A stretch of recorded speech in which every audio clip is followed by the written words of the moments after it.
All right, welcome. Great, welcome to the InSpirit meeting.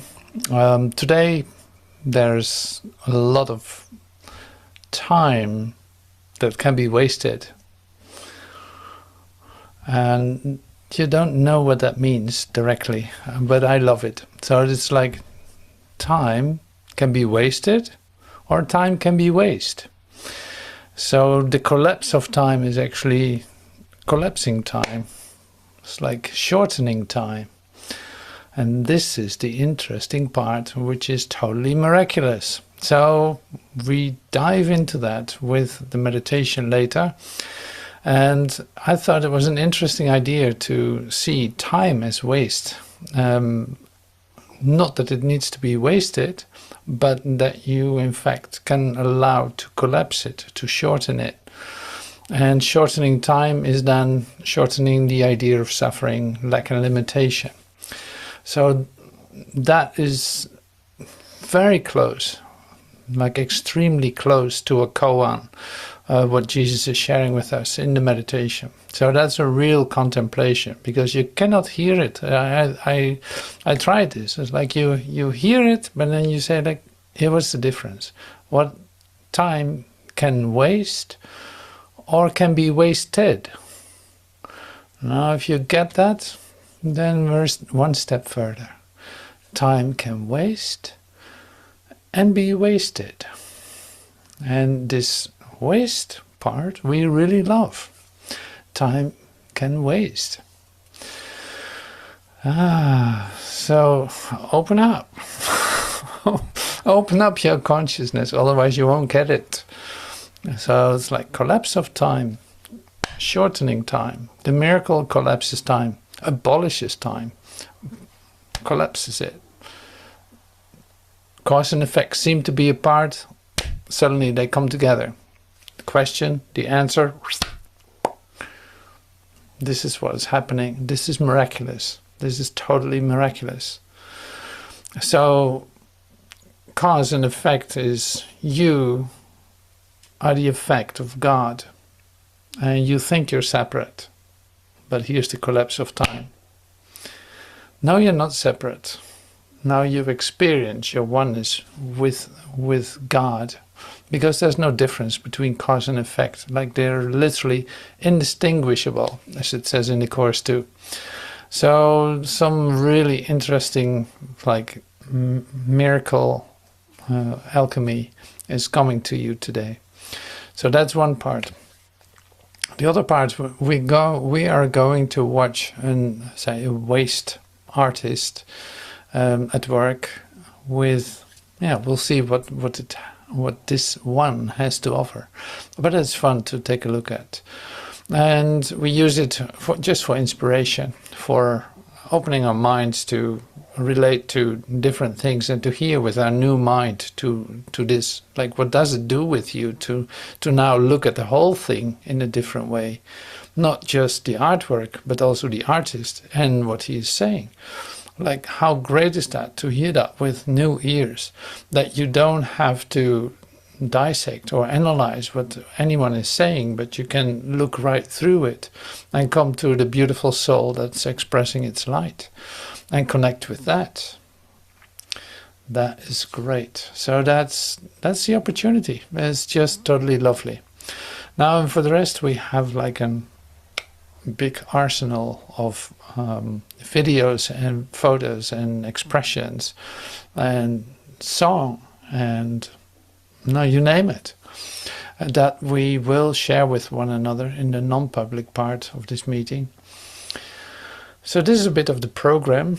Basically, I'm sharing some of the program and introducing you to the ideas of time can waste, and it will not leave you alone until you get it. And that's a lovely activity. So you use your time constructively, even though you could have wasted time too, but you chose not to waste time, to actually use it constructively. So then, now it can collapse too, because in this collapse of time is the miracle right here with us, because Literally, that's what you are. And not being bothered with the things of time collapses the whole idea of time. And that brings you an experience of what lies beyond time, in timelessness. Where timelessness, there is no body. There's nobody in timelessness. And I'm not playing a word game here, but it's like, it's so great to experience the absence of the body. And you know this. Most of the time you don't even feel your body. So that's really wonderful. Losing yourself, you won't feel your body.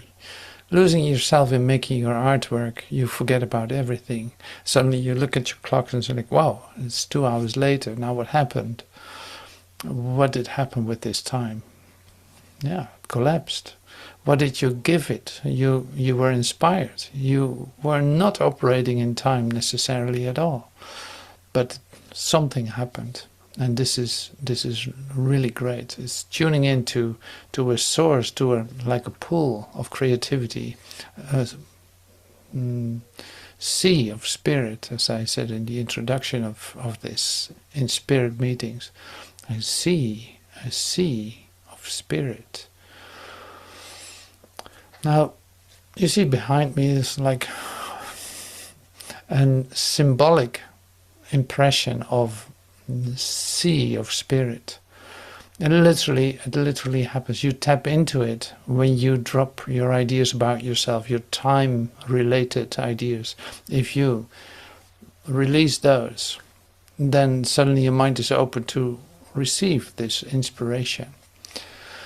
Okay, so I shared that before. That's not new, but it is new as an experience. That's why I keep coming back to it.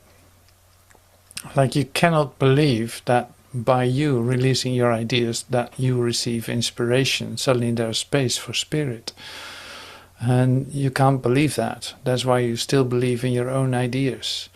And that's a waste of time in that sense. Well, only to learn one lesson, that it isn't that. So in that sense, it's constructive again. Well, this is basically the paradox I bring back in. So let's start with the meditation and become still with some new sounds, with some new words. Honestly speaking, I never heard this way as I do today. That's why I share it with you, but also that's why the discovery can be made. And it's really freeing to hear it in a different way, as, of course, with everything. Because if you trust your own ideas, it is always limiting, and it never feels like, well, yeah, it's great, but it's not that it stirs your spirit. You could say that it stirs the energy within you. Now, this is exactly what this is about, and it's like you have used your energy in a way of considering, doubting, all this, all this stuff that you have used to waste it in time, literally, and thinking that you needed to do that. Now that is the part that you take back now. That's why the release of the thoughts immediately brings you energy, brings back energy into your, brings back, but it's like it comes alive in you. Now it can be fully present. It doesn't need to be drained. It can be there, just in your presence.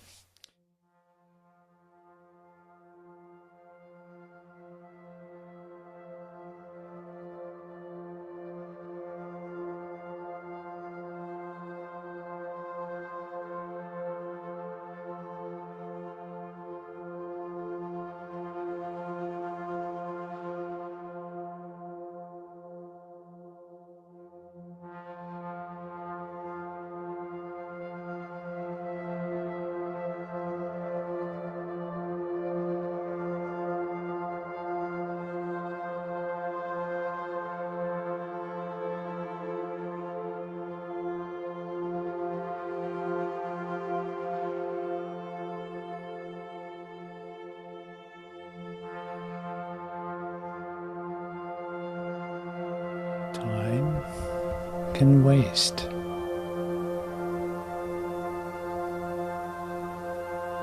Time can waste as well as be wasted. The miracle worker, that is you, therefore, accepts the time control factor of the miracle gladly, because he knows that every collapse of time brings all men closer to the ultimate release from time, in which the Son and the Father are one.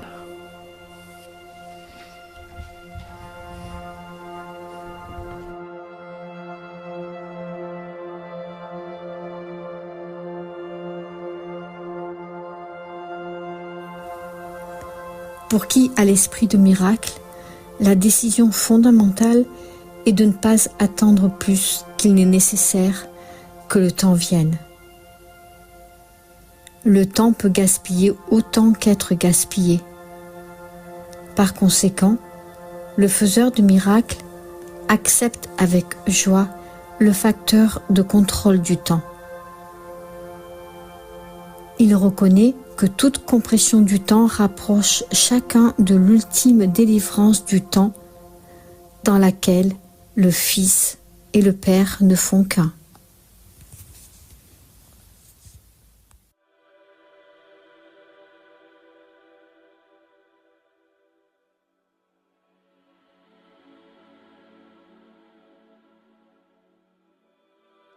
The children of God are entitled to perfect comfort, which comes from a sense of perfect trust. Until they achieve this, they waste themselves and their true creative power on useless attempts to make themselves more comfortable by inappropriate means. But the real means is already provided and does not involve any effort on their part at all. The children of God are entitled to perfect comfort, which comes from a sense of perfect trust. Until they achieve this, they waste themselves and their true creative power on useless attempts to make themselves more comfortable by inappropriate means. But the real means is already provided and does not involve any efforts on their part at all.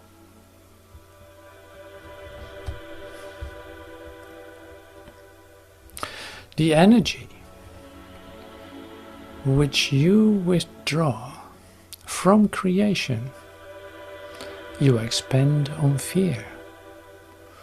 This is not because your energy is limited, but because you have limited it.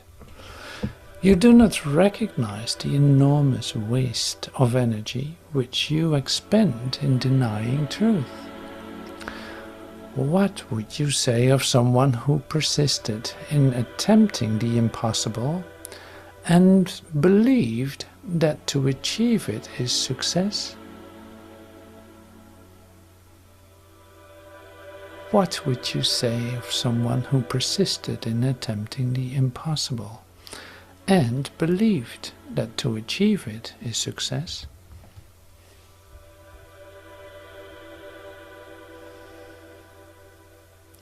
For the Holy Spirit uses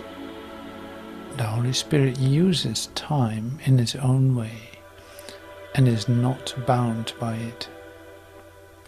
Time is his friend in teaching. It does not waste him as it does you.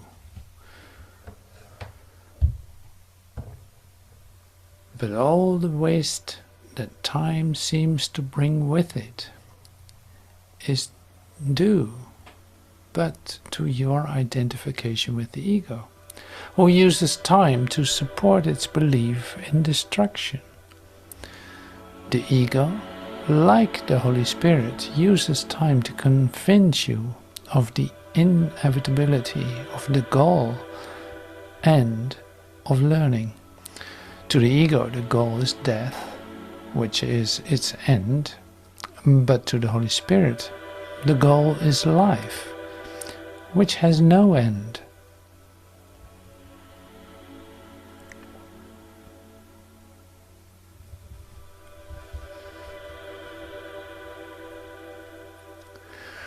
When you have looked on what seemed terrifying and seen it change to sights of loveliness and peace, when you have looked on scenes of violence and death and watched them change to quiet views of gardens under open skies, with clear life-giving water running happily beside them in dancing brooks that never waste away, who need persuade you to accept the gift of vision? When you have looked on what seemed terrifying and seen it change to sights of loveliness and peace, when you have looked on scenes of violence and death and watched them change to quiet views of gardens under open skies, with clear life-giving water running happily beside them in dancing brooks that never waste away, who need persuade you to accept the gift of vision?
Everyone, thank you so much for joining in this moment of contemplation. Yeah, it's like almost like a reading, but then you can really go into it. That's what I loved about it.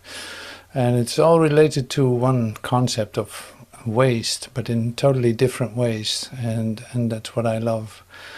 So that's very useful to me when I read it. It's like they're so inspiring, so beautiful to let this come to you in a different way. And so yeah, great. Thank you so much for joining. We continue now with watching an artist, and I haven't really made up my mind which one. I have some ready to go that I saw, like, oh, that's really interesting with the idea of waste, and maybe we should just watch one and see what happens.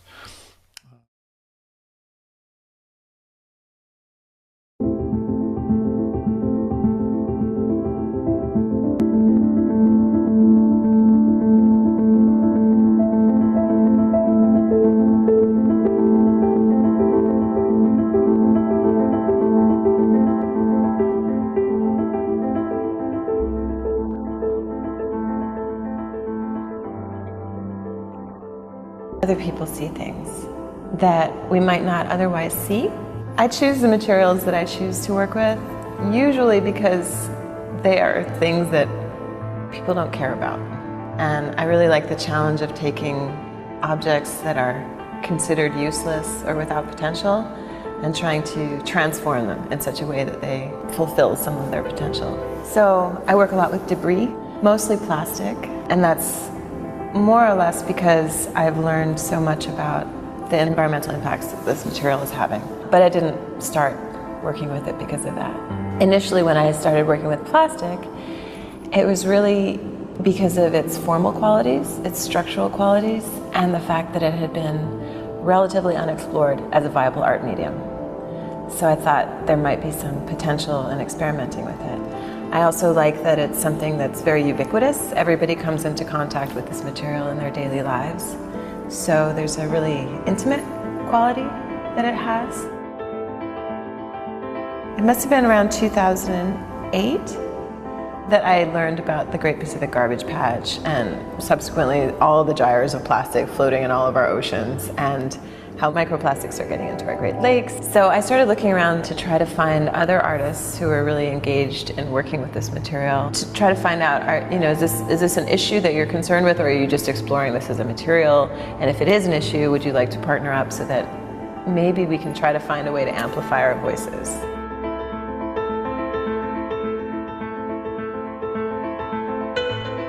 I just saw this today, so it's not that I got the idea from it, but as you see, there's one mind, and it's really lovely to see that the assignments that they come up with are. I didn't invite you to make something of the waste, but actually take a good look at it, because waste isn't waste, of course. It's just some.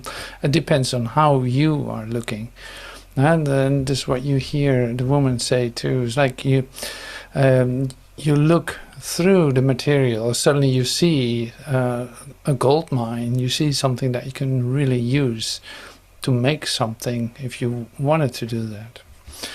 Now, the beauty of waste was a bit of the idea today, and yeah, that comes to the light here too in this video.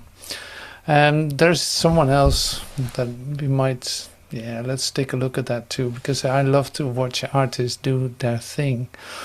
There's one artist, Tony Gregg. You might know him. He's pretty old right now. I don't even know if he's around, but he started making collages with just random, in fact, waste material, making something that transcends the material totally, and he has been doing that. And that was always like very recognizable. That's Tony Gregg, and but now he's making different things, and it's still interesting to hear him talk and take a look at.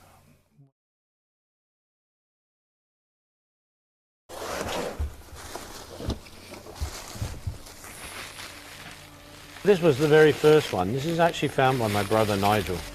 You won't believe how beautiful this is, by the way. Well, look at that. And that's the very first fossil we found. But we thought it was a miracle.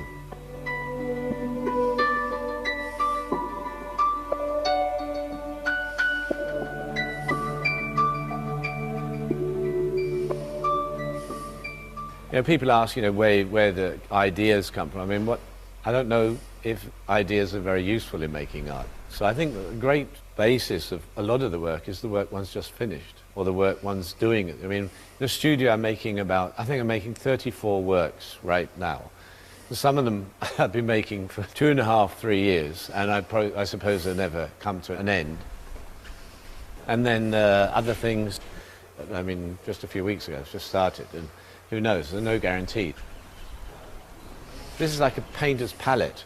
I don't like to use analogy with painting, but it is. I mean, this is a palette where I can move the material around and, find my own path through the material, I suppose. My first wife was born and raised in Wuppertal, and I have to say, being here has been very kind to me. People have been very kind, very generous, very supportive. I go to the foundry and they say, oh, no, sorry, it can't be done, which is always good to hear, because then nobody else did it. I mean, I've just been very fortunate because there's a certain set of themes and things I'm interested in just have fascinated me since I'm a kid, like the geology, like all sorts of natural relations to natural history, the landscape. The interest is the materials we find around us. Even the stacks I made, part of the intention was to make geological blocks. I mean, and that's what I drew. I literally drew, the first invitation card I did was of a geological block with all the different strata inside it.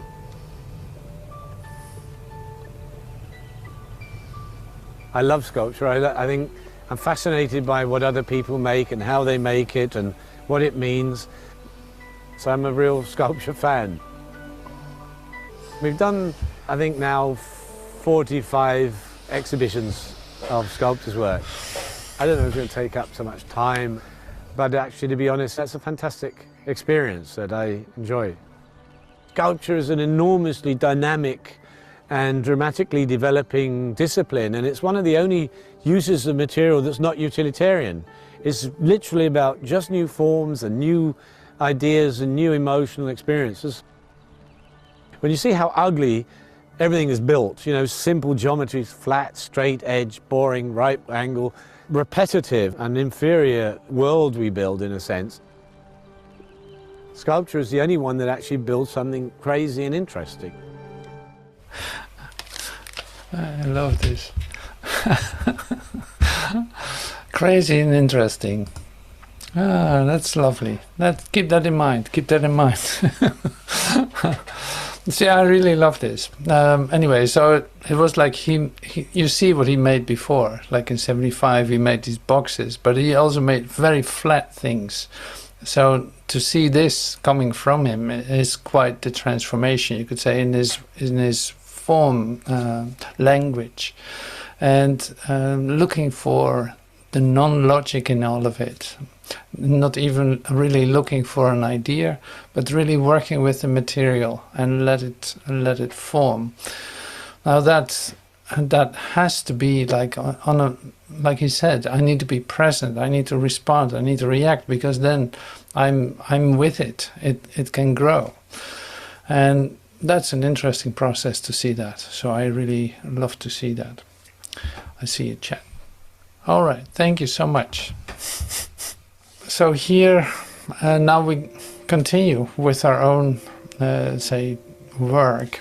Now, just to give it a start, I had like, okay, so now how are you going to bring waste to expression? And I remembered I filmed in the winter, I filmed a plastic bag waving on a little branch. And that was fascinating to me because just it moved very gently. It was very light and very meaningless. Like it was so meaningless, but in still very beautiful. The way that the sun was playing with it, the way that I saw it was incredible. So I had like, okay, I'm going to use that. But now, what happens? Now here's then something that occurred. So I literally make a dramatic start with placing this little bag, like placing it in a whole landscape with sounds in the background of the environment it was in, with the sun that was shining and the way it was playing with the water behind it or under it, and so on. You know, so it's like, this is a composition. It's a 2-minute video. It's like, it's a composition.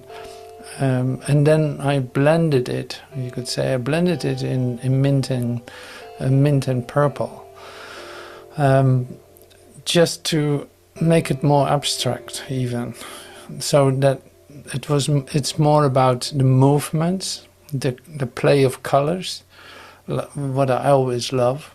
The play of colors, the play of the sun with the water, the movement of the fluidity of the water, and then the meaningless movement of the bag making total sense with its movements. Like it's meaningless, but it makes total sense. So this, I'm just going to show it to you and see what you, how this is for you.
So that was waste.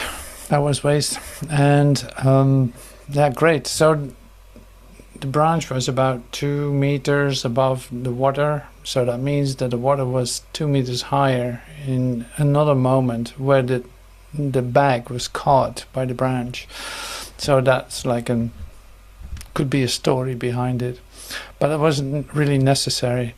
So now you can see it's like the expression of what you film has a language of its own, and to film it is then really to take a look at what it is that it tells you. If you put that right together and see that everything is just perfect, and say listen to the story that it's telling, then you can compose with it. And the same, of course, with the music. So this is the way I make the music too, and that's a building up of some atmosphere, bringing you in a whole different world. Suddenly you enter into really like a miracle. It's like this is a space where you enter into. Now you can immerse yourself in it and see what it does with you. Don't try to define it, don't try to compare it, don't try to analyze it, but just openly receive this. This is really what will help you, so to speak, to see a deeper occurrence, just like we said in the contemplation too. It's like if you really take a look at it, first you see war and separation and this and that, and you wait, in fact, for that cannot be it. So I wait to let all things fall into place, and suddenly the waste in the river becomes a gold mine that you can work with and are so inspired with something that's just left behind. It seemed like that was the case, and it's like no, you're actually mining in a gold mine and you're going to use the material. So this is the same then with, for instance, a plastic bag waving in the wind, totally on first sight a meaningless occurrence, and discovering and being mesmerized by it and discovering something, you see it makes total sense. And that's of course my experience with it. So that's really lovely. So now we're ready to step into our non-public part. And I wanted to say non-profit part, but it's like, no, this profiteth a lot. This gives us a lot. So let's take a look at the things that we came up with.